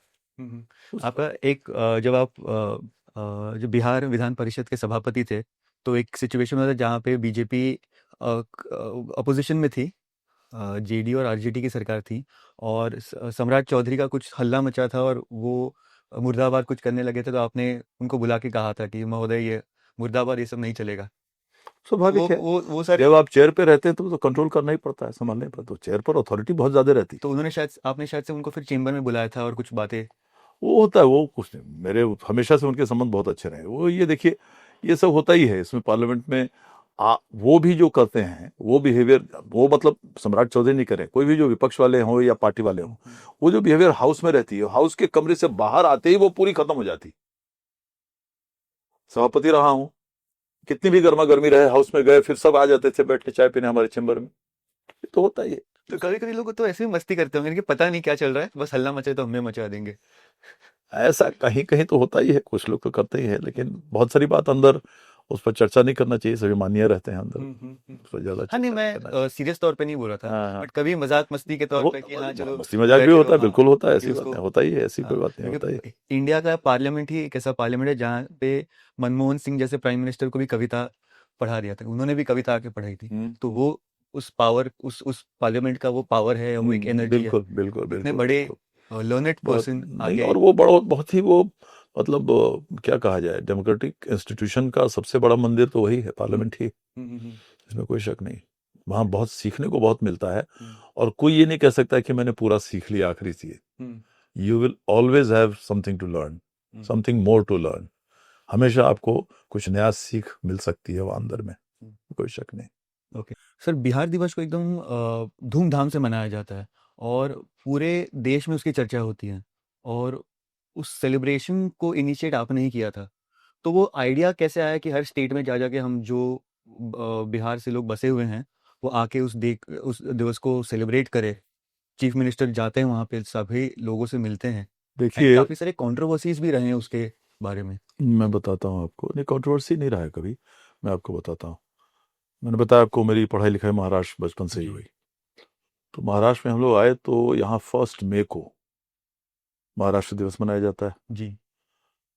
बॉम्बे राज हुआ करता था पहले, हम्म। बॉम्बे राज का विभाजन हुआ, हम्म। महाराष्ट्र अलग बना, गुजरात गुजरात। अलग बना। दोनों का बर्थडे वही है, जी। दोनों का जन्म दिवस एक ही है, स्थापना दिवस एक ही है। हम्म। मनाते हैं कभी कभी म्यूचुअल अंडरस्टैंडिंग से अलग अलग दिन पे। हम्म। तो ये हम लोग देखते थे कि महाराष्ट्र दिवस 1 मई को हो रहा है, और भी थोड़े थोड़े बढ़ते गए तो देखते थे फलना दिवस, फलना राज्य का स्थापना दिवस फलना दिन को है, उस दिन मनाया जा रहा है। तो बिहार जाते हुए स्वाभाविक रूप से लोगों से पूछते थे, भाई बिहार दिवस कब है, बिहार का स्थापना दिवस कब है, ये कब मनाया जाता है? तो कोई सेटिस्फैक्ट्री जवाब नहीं मिलती थी, किसी के पास जवाब होता ही नहीं था। बोले नहीं, यहाँ कहाँ होता है, ऐसा तो होता ही नहीं है कुछ। तो मुझे आश्चर्य लगता था। तो ये सवाल हमेशा बैक ऑफ द माइंड रहती थी कि हमारे यहाँ क्यों नहीं मनाया जाता है, कब ये बिहार दिवस है कब। तो पढ़ाई लिखाई जब ग्रेजुएशन वगैरह भी खत्म हो गया, लॉ भी खत्म करके जब हम फिर गए बिहार, तो 2003 या 4 में, 2 में मैं सबसे पहले विधान परिषद का सदस्य बना। तो उस टैग को लेके कि मैं विधायक हूँ, विधान परिषद सदस्य हूँ, मैं बिहार सरकार में जाके मैंने कागज खंगालना शुरू किया कि बिहार का कैसे आज़ादी के बाद से कैसे कैसे ये हुआ। दिल्ली में भी जाके मैंने ये शुरू किया। ओके। तो ये पता चला कि 1911 में हिंदुस्तान की राजधानी जो कलकत्ता में थी, 1911 में कलकत्ता से वो दिल्ली चली गई, और 1912 में बिहार, बंगाल, उड़ीसा, ये एक ही राज्य था, उसको एक ही प्रेसिडेंसी कही जाती थी। यस। ये तीनों स्प्लिट हुए। तो कितने तारीख को स्प्लिट हुआ, ये तीनों राज्य बने, कितने तारीख को घोषणा हुई, कितने तारीख को अंग्रेजी हुकूमत के गवर्नर जनरल आए पटना, जैसे बिहार में पटना आए, और कितने तारीख को एक्चुअल स्थापना हुई, ये सारे रिकॉर्ड मुझे मिल गए। ओके। लगभग 3 साल मुझे लगे। 2002 में मैं बना, 3 में मैंने शुरू किया ये काम, और 6 तक मुझे वो पूरे 4 या 5 तक मुझे सारे कागज वो मिल गए।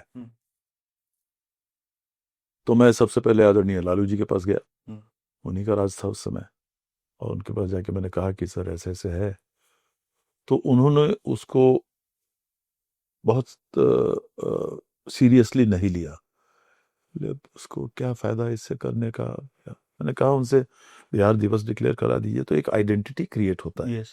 और बिहार के अलावा, बिहार में तो आप सरकारी फंक्शन होता है, हर राज्य का फंक्शन होता है, अपना अपना स्थापना दिवस होता है। और बिहार के बाहर हमारे जितने लोग हैं, देश के बाहर जितने लोग हैं, वो लोगों का एक कल्चरल आइडेंटिटी और एक नेशनल आइडेंटिटी, जहाँ भी रहते हैं, आज 15 अगस्त जहाँ भी मनाते हैं हम लोग, पूरी दुनिया में मनाते हैं, हिंदुस्तानी जहाँ भी है, एक जोड़ने का काम एक जोड़ने का काम है, एक यूनिफाइंग फैक्टर होता है। लेकिन उन्होंने इस बात को बहुत सीरियसली नहीं लिया। ओके।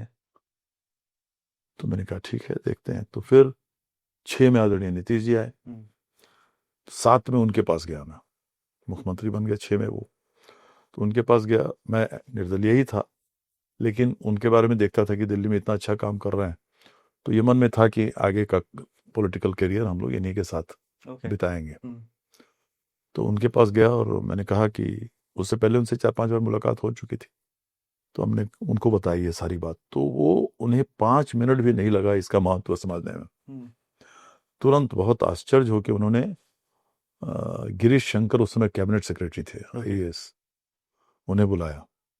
उन्होंने कहा देखिए ये MLC साहब लेकर आए हैं, कितना महत्वपूर्ण चीज़ है, जरा देखिए आप कागज, जरा चिट्ठी में हमने दिया था। तो उन्होंने ही पढ़ा, हाँ सर ये तो बहुत इंपॉर्टेंट है, और इन्होंने तो पूरा डिटेल फैक्ट्स दिया हुआ है। तो उन्होंने कहा ये बताइए, आप IAS हैं और हम दिल्ली में इतने साल मंत्री रह के आए हैं, कई एक राज्यों के स्थापना दिवस पर एज ए मुख्यमंत्री हम गए हुए हैं, अच्छा, एज ऑफ हम लोग के जहन में ये क्यों नहीं आया, उन्होंने उनसे पूछा आपके जहन में और हमारे जहन में ये क्यों नहीं आया कि बिहार दिवस नहीं मनाया जाता है, क्यों नहीं मनाया जाता है, बताइए।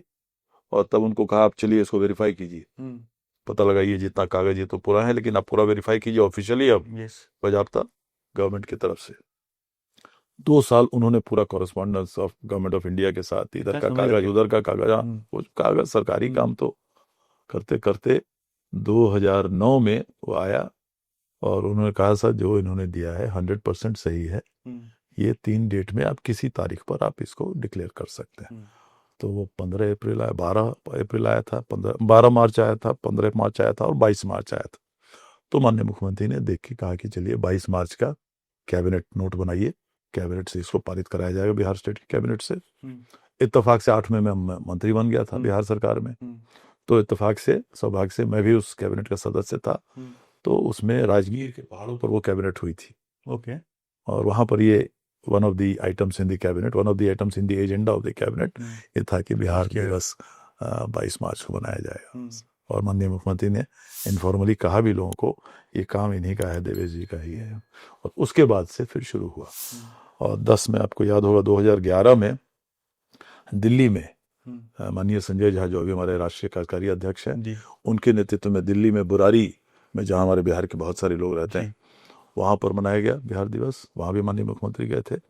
और 12 में यहाँ मनाया गया, जो बहुत ही विशाल रूप से मनाया गया। उसी वक्त मैंने जब थोड़ा कंट्रोवर्सी की बात की, तभी राज ठाकरे जी के साथ एक छोटा सा डिबेट हो गया था नीतीश जी का, जहाँ पे वो मुंबई आने की ज़रूरत है क्या, परमिशन की ज़रूरत है क्या। डिबेट नहीं हुआ था, डिबेट नहीं हुआ था, डिबेट नहीं हुआ था। वो तैयारी वो मेरे ही नेतृत्व में ये पूरी कार्य आयोजन यहाँ पर हुई थी। माननीय मुख्यमंत्री ने मुझे ही बताया था कि दिल्ली वहाँ हो गया, अब आप वहाँ कीजिए।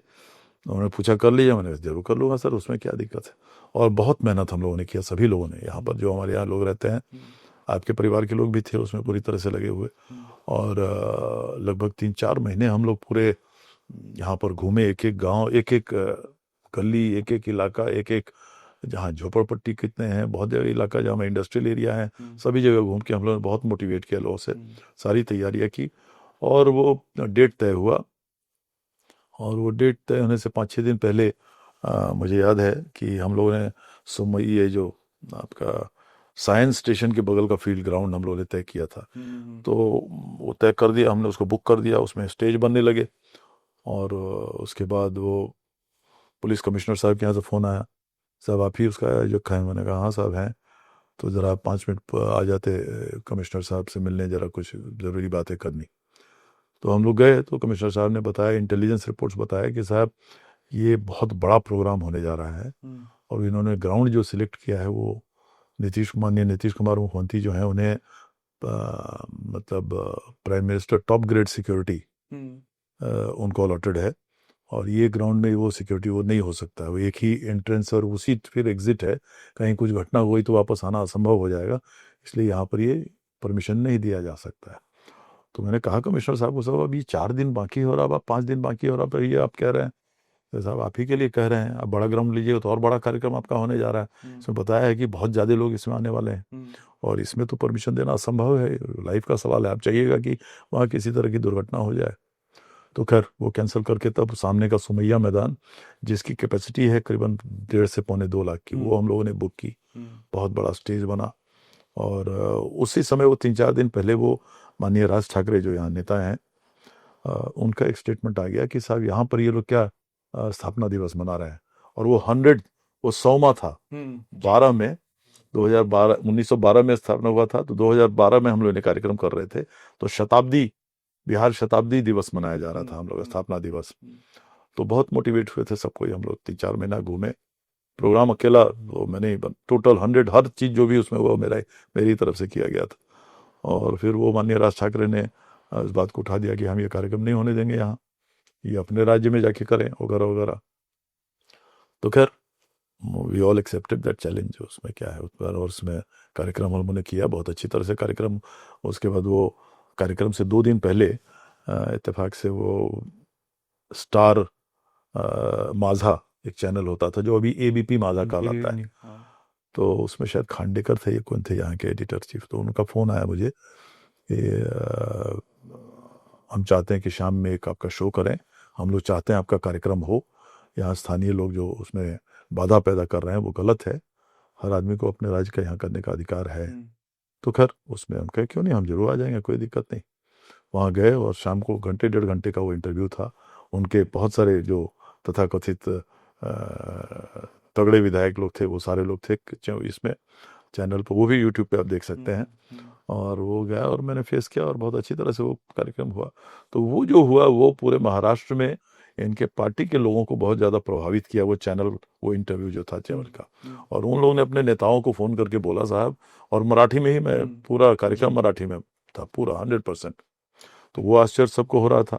और उन लोगों ने बोला साहब वो बिहार का आदमी है, वो हम लोग से अच्छा मराठी बात कर रहा है। और कार्यक्रम की शुरुआत कर रहे हैं वो महाराष्ट्र गीत और बिहार गीत से, जो महाराष्ट्र की राजकीय गीत है, जय जय महाराष्ट्र माता, वो। और फिर हमारा जो बिहार का है तुझको शत शत वंदन बिहार, ए मेरे भारत के कंठहार, वो सब शुरू है। और किसको किसको हम लोग यहाँ सम्मानित करने जा रहे थे, महाराष्ट्र के भी लोग थे, उनको सम्मानित करने जा रहे थे, जो बड़े लोग, मतलब जो उसके लायक थे। इस तरह से तो कार्यक्रम की कोली समाज के लोगों को प्रोग्राम करवा रहे थे। तो उन लोगों ने अपने नेताओं को सबको फ़ोन करके बोला, माने मनसे वालों को, कि साहब इतना अच्छा कार्यक्रम कर रहे हैं, एक कल्चरल आइडेंटिटी दोनों राज्य का ये कर रहे हैं, इसमें और डिस्टर्बेंस करने का क्या मतलब है। तो ये हुआ। तो खैर डिस्टर्ब करते क्या करते, तो अगले दिन हमको फ़ोन आया। अगले दिन करीब कार्यक्रम के 3 दिन पहले फ़ोन आया माननीय राज ठाकरे जी का, उधर ही से फ़ोन आया कि देवेश ठाकुर जी बोल रहे हैं। हाँ मैं बोल रहा हूँ।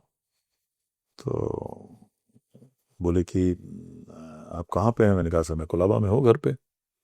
तो ये आपने तो बहुत हम लोगों की बेइज्जती कर दी, सब लोग हमको फ़ोन कर रहे हैं पूरे महाराष्ट्र से कि क्यों रोक रहे हैं, क्यों रोक रहे हैं। मैंने कहा आपके आपके पार्टी में होशियार लोग भी हैं, ऐसी बात नहीं है। तो बोले आप आ सकते हैं मिलने। या क्यों नहीं आ सकता हूँ सर, क्या दिक्कत है हमको आने में। तो कहाँ मेरा बंगला आपको मालूम? मैंने कहा बिल्कुल सर, मैं महाराष्ट्र में, शायद आपसे ज़्यादा उम्र है मेरी, महाराष्ट्र में आपसे ज़्यादा रहा हूँ, और ठाकरे परिवार के बंगले को ढूंढने में कोई तकलीफ होगा बम्बई में, ऐसा मुझे नहीं लगता है। तो उन्होंने कहा जरा आ जाइए। तो मैं गया तो उनके 12-13 विधायक थे, सब कोई खड़े थे। और वो बोले कि मुझे कल शाम से फ़ोन आ रहा है सभी जगह से कि साहब वो प्रोग्राम ऐसे होने जा रहा है, क्या नहीं, क्या करना है। मैंने कहा साहब कार्यक्रम तो मेरा होगा ही, कार्यक्रम आप रोक थोड़ी सकते हैं। आप एक मुख्यमंत्री को, हाँ, एयरपोर्ट से बाहर जो आपने स्टेटमेंट दिया है, आपके लोगों ने स्टेटमेंट दिया है कि हाँ साहब परमिशन नहीं, वहाँ पर यहाँ वापस आना पड़ेगा, मतलब एयरपोर्ट से निकलने नहीं देंगे वगैरह वगैरह। ये तो कहीं नहीं हो सकता है। और तो नहीं, लेकिन ये दूसरे राज्य में जाके मनाना। मैंने कहा राज ठाकरे साहब, राज जी, विलासराव जी के साथ मैं गया हुआ हूँ महाराष्ट्र दिवस मनाने दिल्ली, मैं उनके साथ महाराष्ट्र दिवस मनाने कलकत्ता गया हूँ। कहाँ रोका आप लोगों ने उनको उस समय कि आप वहाँ मत जाओ? कोई कहीं भी जा सकता है। हम लोग पटना में मनाते हैं, आपके गवई साहब हमारे यहाँ गवर्नर थे, हम उनके साथ जाते थे मनाने के लिए। हमने महाराष्ट्र सदन दिलवाया, जमीन दिलवाया वहाँ पे, ये सब बताया उनको। तो कहा अच्छा चलिए ठीक है, तब ठीक है आप कार्यक्रम कीजिए। मैंने कहा नहीं ऐसा नहीं होगा, मैं लगा रहा हूँ माननीय मुख्यमंत्री जी को, आप स्वागत कीजिए उनका। उसी जगह मैंने मुख्यमंत्री से बात कराया पटना, और उन्होंने स्वागत किया। नहीं नीतीश जी, मेरी गलतफहमी थी, आप आइए, आपका स्वागत है। कार्यक्रम बहुत शानदार कार्यक्रम हुआ, बहुत ज़्यादा कार्यक्रम हुआ, ना भूतो ना भविष्य थे। 1.5 लाख 2 लाख की ग्राउंड है, 50,000 आदमी खड़े दिखते हैं उसमें, आप देख लीजिए। टोटली अकेला हमने मैनेज किया था। बहुत, मेरे ज़िंदगी का सबसे बड़ा एक इंडिविजुअल कार्यक्रम अगर कोई था तो वही था। जबरदस्त कार्यक्रम था। और मुझे खुशी है, एक तो बिहार स्थापना दिवस मेरा कराया हुआ, और वो शताब्दी दिवस था, और वो कार्यक्रम इतना सफल हुआ। सभी ने मेहनत किया यहाँ, मुंबई जैसे शहर में, कितना मेहनत सब लोगों ने यहाँ किया होगा, बहुत ज्यादा सबने। तो ऊपर वाले की मेहरबानी है, बहुत सफल कार्यक्रम रहा। ओके सर, सर जाते जाते अगर आप आपके लाइफ के 3 अचीवमेंट्स बताना चाहें एज अ पॉलिटिशियन, आपके 3 अचीवमेंट्स जो आपको लगता है कि I am very proud about it, so वो कौन से 3 अचीवमेंट्स होंगे? देखिए 3 अचीवमेंट्स में एक, मैंने कभी किसी का अहित नहीं किया है राजनीति में रहते हुए। चाहे मेरे कितना भी बड़ा दुश्मन हो, राजनीतिक दुश्मन भी हो, मेरे दिल में कभी किसी का अहित करने का, या मेरे राजनीति में ये नहीं हो सकता कि मैं किसी के लाश पर दौड़ के आगे चले जाऊं। ये सब काम मैं नहीं कर सकता, ये कभी नहीं किया। किसी को मेरे चलते कभी कोई तकलीफ मैं दूं, ये करूं वो करूं, कोई चाहे पॉलिटिक्स में या पर्सनल में, कभी नहीं। अगर यही सोचा, अगर किया तो भला किया, कर सका तो भला किया, नहीं कर सका तो भगवान से माफी मांगा, भाई इस आदमी को हम नहीं मदद कर सकते हैं तो नहीं करो। ये इस पॉलिसी से हमने काम किया है, इसमें कहीं कोई, और इसके अलावा कभी no ill will, goodwill for all, ill will against no one, हमारी इसी पॉलिसी से हमने काम किया है। और जो कर सके उसके लिए धन्यवाद को देते हैं भगवान को, और उनसे मांगते हैं कि और हमको शक्ति दो, और भी लोगों को जो हम मदद कर सकेंगे। हमारी वही रही है, पर्पस वही रही। Okay, as a member of parliament आपके future plans? To develop my constituency, to develop my constituency as much as possible. Okay, ठीक है, thank you so much sir. काफ़ी मज़ा आया, काफ़ी सारी चीज़ों के बारे में हम समझे। We try to be politically correct wherever possible, और आई होप आपको भी उतना ही मज़ा आया होगा। नहीं boss, thank you very much. आपसे एक खाली रिक्वेस्ट है, आप अपने स्टाइल में, अपने अंदाज में, अगर हमारे व्यूअर्स को हमारे चैनल को सब्सक्राइब करने के लिए अगर कहें, रिक्वेस्ट करें, मोटिवेट करें, सो आज के इस इंटरव्यू के लिए आपको बहुत बहुत धन्यवाद। आपने मुझे उस लायक समझा कि मेरा भी इंटरव्यू लें, और आपके चैनल की लोकप्रियता दिन ब दिन बढ़ती जा रही है। मैं ये भी चाहूँगा कि जितने लोग आपके चैनल को देख रहे हैं उसे और ज़्यादा सब्सक्राइब करें, ज़्यादा लोग देखे रहें, इसकी व्यूअरशिप बढ़े, आपकी ख्याति बढ़े। काम अच्छा कीजिए, अच्छे लोगों का इंटरव्यू लीजिए, और ऐसे कोशिश कीजिए कि ऐसे लोगों का इंटरव्यू ले ताकि उससे दूसरे लोग भी प्रभावित हो, प्रोत्साहित हो कुछ अच्छा काम करने के लिए। आपने मुझे इस लायक समझा मेरा इंटरव्यू लेने के लिए, इसके लिए बहुत बहुत धन्यवाद। Thank you sir, thank you so much. मिलते हैं अगले एपिसोड में।